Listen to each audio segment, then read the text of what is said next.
star of Ballad of a Small Player, new film with Colin Farrell. Now, I understand, okay, road not taken, that you failed an audition when you were younger that could have entirely changed your career. I didn't fail the audition. I wasn't as strong as I could have been in the audition. Yeah, you failed. You failed. Failed. Well, tell the people what you Failed misery. Yeah. I sang Careless Whisper twice. But for what? What were you? Oh, for a boy band called Boyzone, who had an enormous amount of success. Right. Yeah. Yeah, they were a thing. Oh.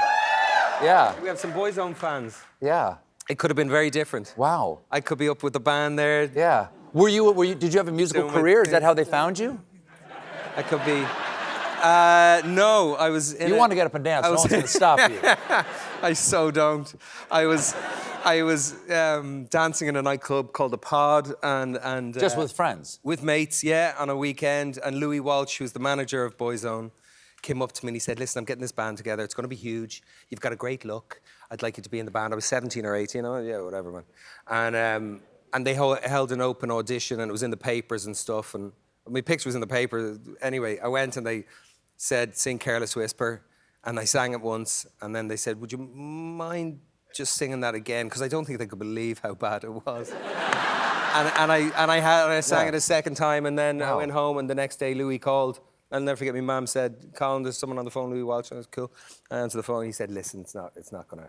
It's not for you. Wow. And I said, well, I'm going to go to the Hollywood Inn then in Santa Monica and I'm going to forge ahead. The new film is called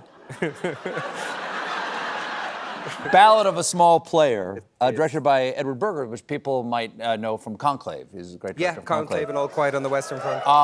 Tell the folks what it's about, if you don't mind. It is about a man who is severely down on his luck and is running from his past to a place called Macau, which is just off the coast of mainland China, and is known for being the kind of the Asian version of Las Vegas, the biggest gambling district. The actual revenue for Macau is, I think, 12 times what it is for Vegas. Literally, obviously, the math, you know, they earn in a month there. They gamble for real over there.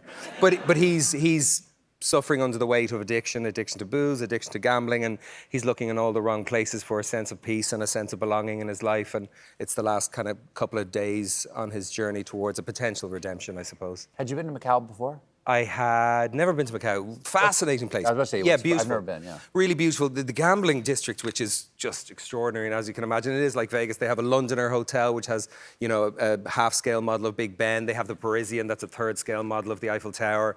I stayed in the Wynn Hotel for 2 months, which was beautiful, but all marble and gold, and very, as per my contract, and very. No. And very strange, you know, and Celine Dion at 7 a.m. pumped over the speakers, fountains everywhere. But then that was built in 2006. They dredged the sea floor. It was previously just 2 islands that were known as Macau, the old town Macau, and then another island called Coloan, which is a small fishing village. And they dredged the sea floor in 2006. And the Chinese don't mess around, so in the space of a weekend, they built this gambling strip and they joined those 2 islands. So it's one long...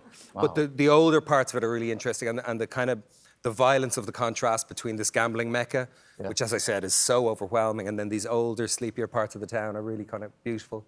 I understand that you and Edward Berger had talked about this idea for a while, but then it had kind of gone away for a bit, and you reconnected,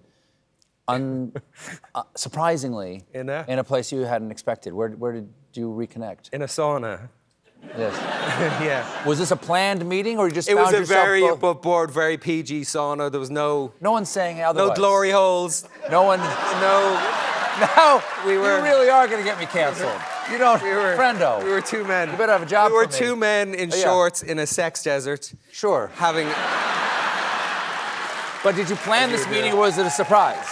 It was totally spontaneous, total surprise. But men in shorts, I was sitting there in my shorts, not naked. And Edward came Saunas in. are always naked, though. They are in certain parts of Europe, which I just found out, because I was in Zurich, and I went into a sauna in Zurich in a fitness club, and I walked in my shorts, and everyone was...